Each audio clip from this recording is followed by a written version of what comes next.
আরে মশাই, আপনি আগুন জ্বালানোর কে? আপনি কোথাকার হরিদাস পাল যে আপনি বাংলার মাটিতে আগুন জ্বালাবেন? না, ভাদুরী মহাশয়ের কথা আপনি বলছেন, হবেন উনি কোনো উকিল, কিন্তু সাপোর্ট করছে যে সমস্ত অপদার্থদের।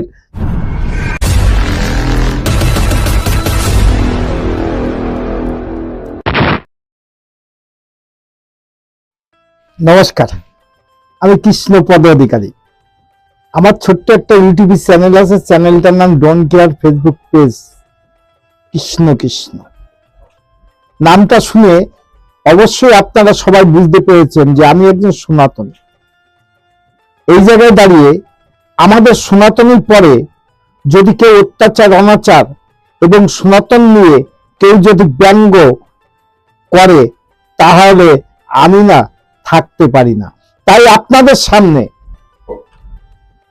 আমি এমন একটা ভিডিও নিয়ে আসছি, সেই ভিডিও আপনারা দেখবেন যে আমরা সনাতন ধর্মে জন্মগ্রহণ করেছি, কিন্তু সনাতন ধর্মকে কে কতটুকু মানে আর কে কতটুকু জানে, এটা প্রশ্ন রেখে গেলাম। কারণ আপনি যদি একটা সনাতনী হয়ে থাকেন, তাহলে একটা সনাতন ধর্মের উৎসবের পরে আপনার এই মন্তব্যগুলো করতে পারেন না। দেখাবো আপনাদের। কারণ আমরা জানি যে আমরা সনাতনীরা, সে মহাকুম্ভ হোক আর মৃত্যু কুম্ভ হোক, সেখানে আপনার বিশ্বাসের সঙ্গে আমরা গিয়ে আমরা স্নান করে এসেছি।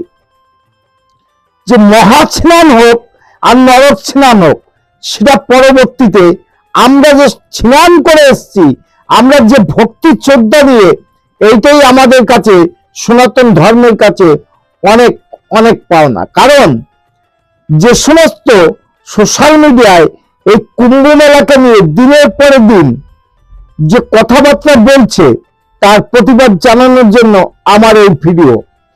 আপনারা বিগত দিনে গেদে লুকালে একটা ঘটনা ঘটেছে, সেই ঘটনার তীব্র প্রতিবাদ যেমন মুসলিম সমাজের লোক করেছে, তেমন হিন্দু সমাজের লোকও করেছে। কোনটা? যে একটা অন্যায়কে সাপোর্ট করছে যে সমস্ত অপদার্থদের, তাদের নিয়ে। কারণ আমি যখন এই ভিডিওটা করছি, তখন আমি বলবো যে আপনি এই কথাগুলো কেন বলছেন, কি বৃত্তান্ত। স্বপ্না ভাদুরিয়া নামে একটা মহিলা আছে, মাতৃজাত, আমি এনার সম্মান দিয়ে বলছি, মাতৃজাত। ইনি একটা অসভ্যতা কথাবার্তা কি করে বলে জানি না। আজকে দেখুন, সভ্যতা শিখিয়ে দিল বিজেপির এক নেত্রী, কারণ উনি একটা আইনজীবী। চলেন কি হলো দেখা যাক, কথাটা শোনারও দরকার। তিনি একজন বয়স্ক ভদ্রলোককে ট্রেনের মধ্যে দাড়ি ধরে টেনে তাকে সোরের বাচ্চা বলে তাকে যেভাবে মারধর করেছে, তার নাকি অশ্লীল ভিডিও তিনি নাকি লুকিয়ে লুকিয়ে রেকর্ডিং করেছিল। সেই মুর্শিদাবাদের ফারাক্কা তোফাপুরের সেই মাফিকুল ইসলামের কথা বলছি। তার জন্য তার সঙ্গে যে ব্যবহার করেছে, তাকে বলছে যে ভদ্র মহিলা তো বলবো না, মেয়েটাকে বলছে যে ওই মেয়েটার প্রতি কেউ যদি কোন রকম ভাবে কোনো অত্যাচার করে, কোন রকম হুমকি ধুমকি দেয়, তাহলে পরে কিন্তু বাংলায় আগুন জ্বলবে। আরে মশাই, আপনি আগুন জ্বালানোর কে? আপনি কোথাকার হরিদাস পাল যে আপনি বাংলার মাটিতে আগুন জ্বালাবেন? আপনার ওই হাত না কালো হাত গুড়িয়ে ভেঙে দেবে বাংলার মানুষ। শুভেন্দু অধিকারীর কাছে একটা প্রশ্ন, যদি আপনার ক্ষমতা থাকে, বুকে পাটা থাকে, বলুন মহাকুম্ভ মেলাতে যেসব মহিলাদেরকে অশ্লীল ভিডিও ফটো করে শুট করেছে, সেই বিষয়ে কেন প্রোটেস্ট করিনি? পারবে না করতে। কারা করেন স্নানের ভিডিও কুম্ভ মেলায়? কারা করেন? এই তোলামূলের শাসক দলের লোকেরাই করেন। যোগী আদিত্যনাথ মহাশয় তাকে কলুষিত করার চেষ্টা করছেন। কারণ ঘুরে ফিরে কিন্তু এটা রাজনৈতিক একটা মতবাদ। আমি বলি তাহলে এটা বিজেপি পার্টিকে ধূলিসাৎ করা, বিজেপি পার্টিকে কলুষিত করার একটা প্রচেষ্টা এই স্বপ্না ভাদুরী মহাশয়। তার কারণ তাকে দেখাতে হবে যে সনাতন ধর্মকে ছোট করে দিতে হবে।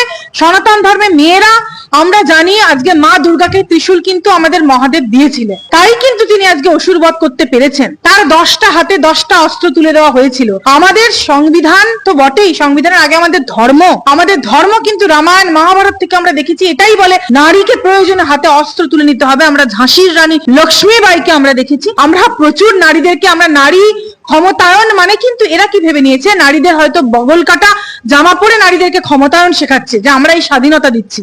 এটা স্বাধীনতা নয়, এটা কোথাও গিয়ে নারীকে ভোগ্য বস্তু রূপে এই সমাজের কাছে তুলে ধরা, এই প্রচেষ্টা করেন এই সরকারটা।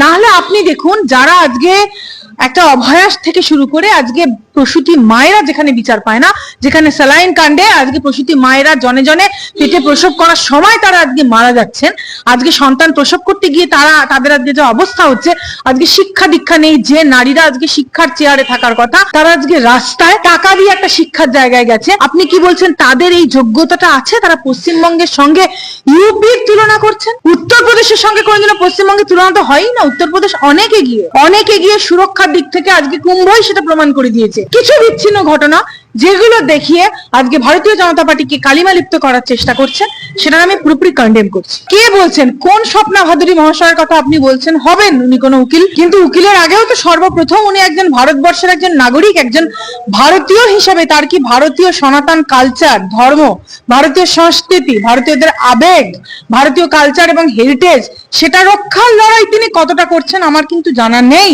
যে সনাতনীদের ভাবধারাকে মূল্য দেওয়া এবং সনাতনীদের পাশে পুরোপুরি ভাবে থাকা, সনাতন ধর্মকে সঠিক উপযুক্ত মূল্যায়ন দেওয়ার জন্য এই স্বপ্না ভাদুরী মহাশয়কে আমি কোনোদিন লড়াই করতে কিন্তু দেখিনি।